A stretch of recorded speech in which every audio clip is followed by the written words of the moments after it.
రాష్ట్రంలోని కార్మికుల సమస్యలు అసెంబ్లీలో చర్చించి సమస్యల పరిష్కారానికి కృషి చేయాలని సిఐటియు రాష్ట్ర కోశాధికారి వంగూరు రాములు కోరారు. కేంద్ర ప్రభుత్వం తీసుకొచ్చిన 4 లేబర్ కోడ్స్ అమలు చేయబోమని తీర్మానం చేయాలని డిమాండ్ చేశారు.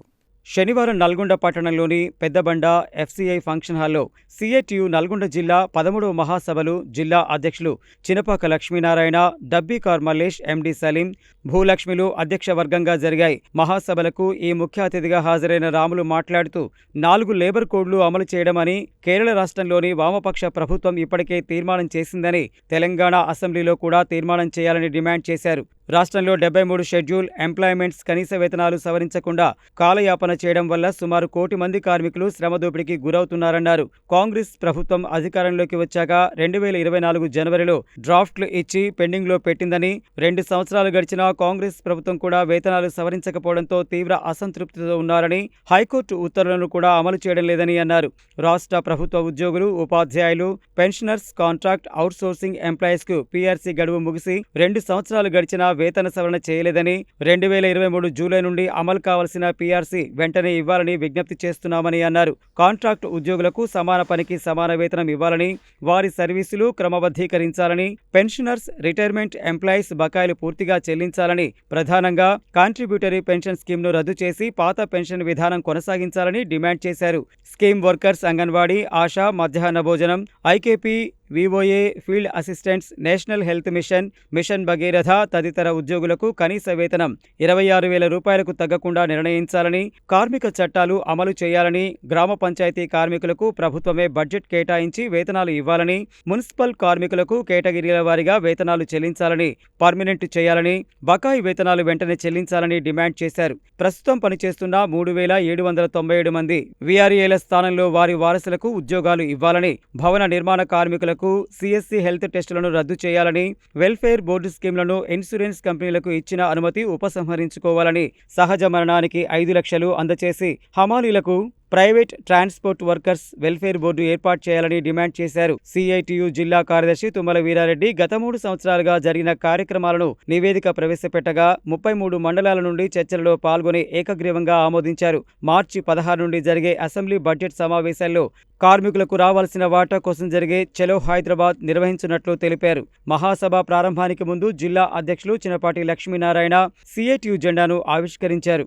రైతు సంఘం జిల్లా అధ్యక్షులు వీరవెల్లి వెంకటేశ్వర్లు హాజరై కార్మిక పోరాటాలకు రైతాంగం సంపూర్ణ మద్దతు తెలియజేస్తుందని, కార్మికులంతా ఐక్యతతో కేంద్ర ప్రభుత్వంపై విధానాలపై పోరాటాలు చేద్దామని అన్నారు. ఈ కార్యక్రమంలో సిఐటియు జిల్లా కోశాధికారి భనాల పరిపూర్ణచారి, జిల్లా ఉపాధ్యక్షులు మల్లు గౌతమ్ రెడ్డి, ఔట సైదులు బి ప్రమీల, జిల్లా సహాయ కార్యదర్శి దండంపల్లి సత్తయ్య, చింతపల్లి బయ్యన్న, నల్ల వెంకటయ్య, కానుగు లింగస్వామి, సిఐటియు పట్టణ కన్వీనర్ ఔట రవీందర్, జిల్లా నాయకులు జుట్టా నగేష్, పెంజర్ల సైదులు, రొండి శ్రీనివాస్, లకపాక రాజు, అద్దంకి నరసింహ, ఆశా, అంగన్వాడీ, మధ్యాహ్న భోజనం, భవన నిర్మాణం, హమాలీ, ట్రాన్స్పోర్ట్, పవర్లూమ్ తదితర సిఐటియు అనుబంధ సంఘాల అధ్యక్ష కార్యదర్శులు పోలి సత్యనారాయణ, చవిటి వెంకటమ్మ, బొందు పార్వతి, పొన్న అంజయ్య, సలివోజు సైదాచారి, జంజిరాల శ్రీనివాస్, అనురాధ, సునీత, శ్రీవాణి, దయానంద్, వరికుప్పల ముత్యాలు, జరిపోతుల ధనుంజయ్, స్వామి తదితరులు పాల్గొన్నారు. ఈరోజు నల్గొండ జిల్లా సిఐటియు మహాసభలు నిర్వహించుకుంటున్నాం. దీంట్లో ప్రధానంగా కార్మికులు ఎదుర్కొనే సమస్యల్ని తీర్మాన రూపంలో చర్చించి ఆ కార్మిక పోరాటాలకి కార్మిక వర్గాన్ని మొత్తం కూడా ఐక్యం చేయడం కోసం ఈ మహాసభలో తీర్మానాలు చేస్తాం. ప్రధానంగా ఇలా రాష్ట్ర ప్రభుత్వం రేపు అంటే ఎల్లుండి 16వ తారీఖు నుంచి రాష్ట్ర బడ్జెట్ సమావేశాలు నిర్వహించబోతుంది.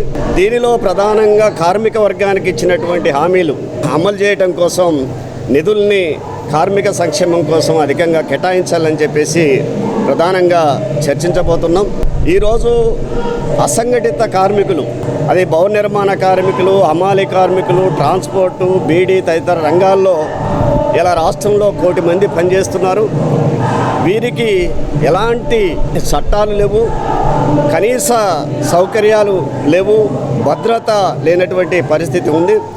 అందుకే వీరందరికీ ఒక సామాజిక భద్రత చట్టం తీసుకురావాలని, రాష్ట్రంలో ఉన్నటువంటి హమాలీలు, ట్రాన్స్పోర్ట్ కార్మికులకి ఒక వెల్ఫేర్ బోర్డు భవన నిర్మాణ కార్మికుల వలె తీసుకురావాలని చెప్పేసి ప్రధానంగా ఈ ప్రభుత్వాన్ని డిమాండ్ చేస్తున్నాం. ప్రపంచవ్యాప్తంగా ప్రజలు శాంతిని కోరుకుంటున్నారు.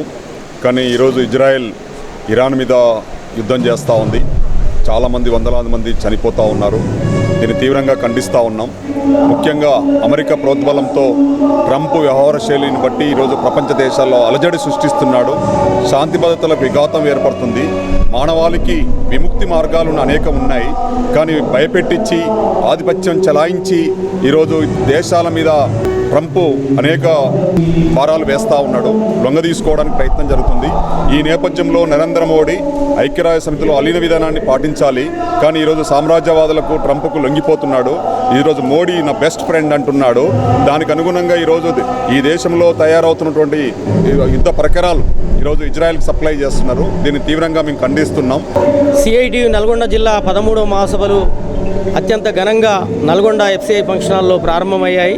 ఈ మహాసభల్లో నల్గొండ జిల్లాలో ఉన్నటువంటి సుమారు 5 లక్షల మంది సంఘటిత అసంఘటిత రంగ స్కీమ్ వర్కర్లు పనిచేస్తున్నటువంటి కార్మికుల సమస్యల మీద చర్చించి ఒక పోరాట కార్యాచరణ ఈ మహాసభల్లో రూపొందించబోతా ఉన్నాం.